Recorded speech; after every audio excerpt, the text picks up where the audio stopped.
games like this and films and TV shows and plays all kind of start and end with a brilliant story and a brilliant script. And if you don't have those, it's kind of a waste of everybody's time, whatever the media is.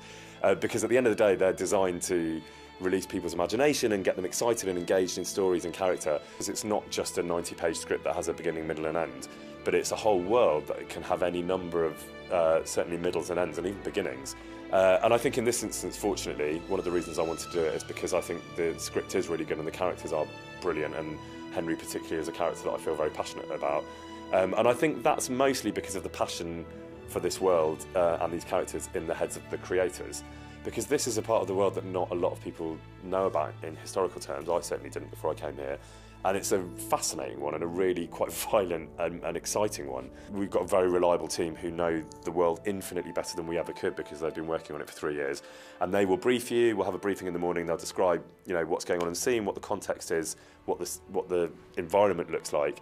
And I've just relied incredibly heavily on them. I mean, Dan particularly, who created the game, he knows the world inside out. And at the end of the day, once you've got the hilarious, lycra bodysuits and the spots all over you and all that stuff, which of course in the first instance are kind of hilarious and ridiculous, but you very quickly forget those. And at the end of the day, then it's just about playing a scene honestly with another actor. And in that respect, that's exactly the same as any other performance. I mean, that's our job in a way. We're professional kids who play dressing up for a living. Yeah, I think what's exciting about Henry is that he, like any great story, is a very different man at the end of the story to the one he is at the beginning. That he starts out as this young man from a very simple, honest, loving, warm background. I guess in this instance at least, it's his journey from boy to man. That got me really excited. The journey of the character is a relatively traditional one actually in terms of self-discovery and learning who he is and who his family members are and all that kind of stuff. It's a very human, three-dimensional, credible story. And it's been an amazing experience, actually. It's mostly because of the people, if I'm honest, and I'm not just saying that because you guys are here, but I think there's a real sense of community in the building itself. My understanding is that by gaming standards, it's a relatively small team of people. To my eye, it's not a small group of people. It's I don't know what the numbers are, but I'd say there's at least 100 people working in this building, I think.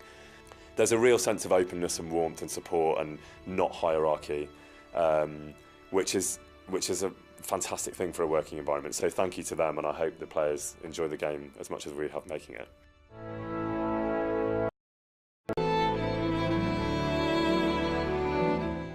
So I'm playing what is commonly known as the hero's father. I'm pretty hard on Henry. When I am hard on him and tough on him, it's for good reason, because I know the world. I know the world that the game takes place in, and I know how tough it is and the reality of that world. Things that Henry doesn't necessarily know yet, but we'll certainly find out.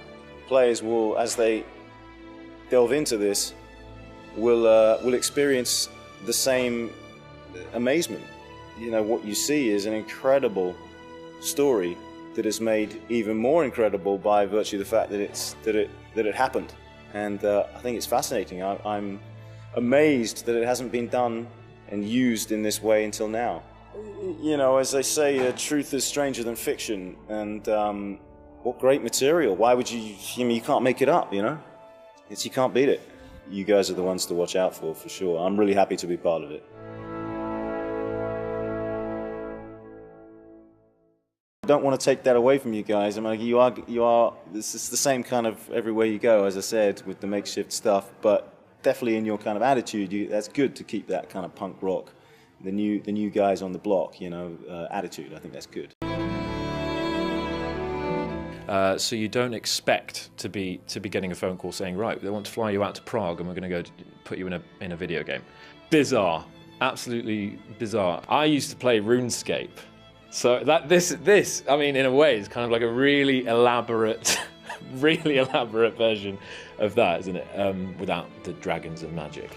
There are some scripts that you get when an agent sends you them, and you read them and you think, that's not a real person in a conversation. But this script, it does sound like people talking. It sounds like a conversation, and therefore it's easier to learn and make believable, which, what more can you want, really? The characters in the game, I think, are brilliant. Lord Hans Capon is a young lord who, the interesting thing about him is that he's got all this power and responsibility, but none of the experience.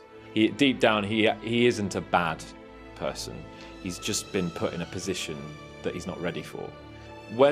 If you're going to buy the game and you're looking forward to trying it out, I think the thing that you can expect is real specificity and quality. So there's this real sense, and of course what the overall game is going for is a sense of realism. And from my point of view, that's what you're going to get. You're going to get something that feels authentic, real, it's happening, you can converse and believe that these characters are real and this world is real.